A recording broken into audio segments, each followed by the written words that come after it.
Hi friends, இதான் என்னோட first long voice over மட்டும் தான் இந்த சேனல்ல நான் கொடுத்துருக்கேன். இதான் ஃபர்ஸ்ட் டைம் வந்து விஷுவலா உங்க எல்லாரையும் மீட் பண்றது தான் ஃபர்ஸ்ட் டைம் இது.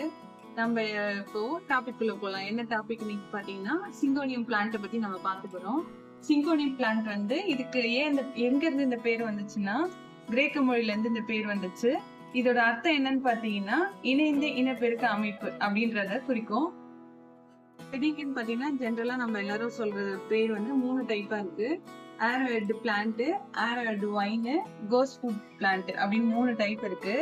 இதோட இலையெல்லாம் வடிவமைப்பு வந்து அம்பு போல இருக்குமாங்க. இது வந்து இப்பதான் ஸ்டார்டிங் ஸ்டேஜ்ல இருக்கு. இளம் செடின்னு சொல்லுவாங்கல்ல, இளம் இலை அப்படின்னு சொல்லுவாங்கல்ல, அது மாதிரி இது. இதோட முதிர்ந்த இலைன்னு பாத்தீங்கன்னா இந்த மாதிரி 3ல இருந்து 5 பாட்டா பிரியும். இது வந்து 3 பாட்டா பிரிஞ்சிருக்கு. ஒவ்வொன்னு வந்து 5 பாட்டா கூட பிரியும். இதெல்லாம் வந்து முதிர்ந்த இலைன்னு சொல்லுவாங்க, இதெல்லாம் இளம் இலைன்னு சொல்லுவாங்க.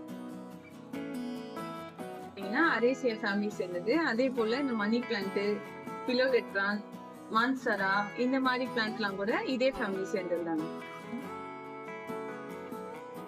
இதோட ஆர்ஜின் பாத்தீங்கன்னா சென்ட்ரல் சவுத் அமெரிக்கா நாடுகளான மெக்சிகோ, கோஸ்டாரிக்கா, பனாமா, பிரேசில் போன்ற நாடுகள்ல இருக்க வெப்பமண்டல காடுகள்ல இது பெரும்பாலும் காடு. இந்த பிளான்ட் பாத்தீங்கன்னா ஏரியல் ரூட்ஸ் மூலமா மரங்களை புடிச்சிட்டு கொடி மாதிரி வளரும். செடி நம்ம தோட்டத்துக்கு எப்படி வந்துச்சுன்னு பாத்தீங்கன்னா 18th செஞ்சுரியில யூரோப்பியன் பொட்டானிஸ்ட் வந்து இந்த செடியை வந்து கண்டுபிடிச்சாங்க. அதுக்கப்புறம் பாத்தீங்கன்னா யூரோப்பு, ஏசியா போன்ற நாடுகள்லாம் வந்து இந்த பிளான்ட்டை டெக்கரேட்டிவ் பிளான்ட்டா வந்து அறிமுகப்படுத்தினாங்க. 19th செஞ்சுரியில தான் இது வந்து அறிமுகப்படுத்தினாங்க. இந்த பிளான்ட் வந்து பாத்தீங்கன்னா காடுகள்ல மரங்களுக்கு நடுவுல எல்லாம் வளரும். அதுக்கு வந்து நம்ம வந்து சன்லைட் அதிகமா தேவைப்படாது, ஸ்பேஸும் அதிகமா தேவைப்படாது. ஸோ நம்ம ஆளுங்களை என்ன பண்ணாங்கன்னா பிளான் பண்ணாங்கன்னா டெக்கரேட்டிவ் ஐட்டமா நம்ம வந்து இதை கன்வெர்ட் பண்ணி நம்ம வளர்க்கலாம், இண்டோர் பிளான்ட்டா நம்ம வளர்க்கலாம் அப்படின்னு சொல்லிட்டு பிளான் பண்ணி இண்டோர்ல லைட் வெளிச்சம் கம்மியாகவும் ஸ்பேஸ் வந்து இருக்கிற இடத்துல எல்லாம் வந்து கொடி மாதிரி வளர்றதுக்கு வந்து இது வந்து யூஸ் பண்ண ஆரம்பிச்சாங்க இந்த பிளான்ட்ல. இந்த பிளான்ட் நம்ம இந்தியால இப்ப ஃபேமஸ் ஆச்சுன்னு பாத்தீங்கன்னா 1970ல இருந்து 1990s காலகட்டத்துல வந்து ரொம்பவே ஃபேமஸ் ஆச்சு. ஏன்னு பாத்தீங்கன்னா எல்லாருமே இது வந்து இப்போ இண்டோர் பிளான்ட்டா வளர்க்க ஆரம்பிச்சாங்க. பாக்குறதுக்கு கொஞ்சம் அழகா இருக்கு.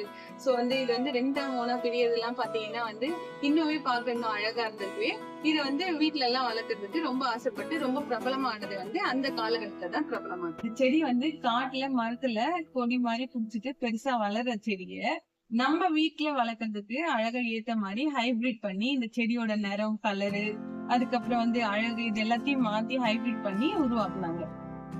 இந்த செடி இந்தியால ரொம்ப ஃபேமஸ் ஆனதுக்கு காரணம் பாத்தீங்கன்னா இந்த செடி வந்து நம்மளுக்கு வந்து நிறைய அதிர்ஷ்டம் தரும் அப்படின்னு சொல்லிட்டு நிறைய பேர் நம்ப ஆரம்பிச்சாங்க. அது மட்டும் இல்லாம நெகட்டிவ் எனர்ஜி வந்து ரொம்ப குறைக்கும் அப்படின்னு நம்பப்படுது. அதுக்கப்புறம் பாத்தீங்கன்னா வாஸ்து செடியாவும் இதை வந்து வளர்க்க ஆரம்பிச்சாங்க. இதுல கிடைக்கிற வெரைட்டி பாத்தீங்கன்னா ஃபர்ஸ்ட் ஒன் பாத்தீங்கன்னா ஒயிட் பட்டர்ஃப்ளை. இதோட கலர்ஸ் பாத்தீங்கன்னா கிரீனும் ஒயிட்டும் மிக்ஸ் ஆன மாதிரி இருக்கும். செகண்ட் ஒன் பாத்தீங்கன்னா பிங்க் கல்யூஷன். இது வந்து லீஃப் கலர் வந்து பிங்க் ஷேடடா இருக்கும். தேர்ட் ஒன் வந்து நியான் ரோபஸ்டா. இதுவும் வந்து பிங்க் ஷேடடா இருக்கும் லீஃப், ஆனா கொஞ்சம் பெரிய சைஸா இருக்கும் பார்க்கிறதுக்கு. ஃபோர்த் ஒன் வந்து மரியா அலூஷன். இது வந்து லீஃப் வந்து பாத்தீங்கன்னா பெருசா இருக்கும், பிங்க் வித் கிரீன் ஷேடட்ல இருக்கும். லாஸ்ட் ஒன் பார்த்தீங்கன்னா வேரிகேட்டட் சிங்கோனியம். இதோட லீஃப் பார்த்தீங்கன்னா டோட்டலாக வந்து சேஞ்சாக இருக்கும். ஒரு சைடு வந்து ஒயிட் வித் க்ரீன் மிக்ஸாக இருக்கும், இன்னொரு சைடு வந்து ஃபுல் க்ரீனில் இருக்கும். ஓகே கைஸ், இந்த வீடியோ உங்களுக்கு யூஸ்ஃபுல்லாகவும் இன்ட்ரெஸ்டிங்காகவும் இருந்திருக்கும்னு நினைக்கிறேன். நம்ம இந்த மாதிரி பிளான்ட்டை பற்றி தெரிஞ்சுக்கணும் அப்படின்னு நினைக்கிறேன். உங்கள் ஃப்ரெண்ட்ஸ் சர்க்கிளுக்கு இந்த வீடியோவை ஷேர் பண்ணுங்க. நிறைய இதுக்கப்புறம் நம்ம பிளான்ட் வீடியோலாம் நம்ம வந்து அப்லோட் பண்ணிட்டு இருக்கோம். இந்த மாதிரி தகவலை நீங்க தெரிஞ்சுக்கணும்னு நினைச்சீங்கன்னா நம்ம சேனலை சப்ஸ்கிரைப் பண்ணுங்க. இந்த வீடியோ பிடிச்சிருந்தா லைக் பண்ணுங்க, ஷேர் பண்ணுங்க, மறக்காம கமெண்ட் பண்ணுங்க. தேங்க்யூ.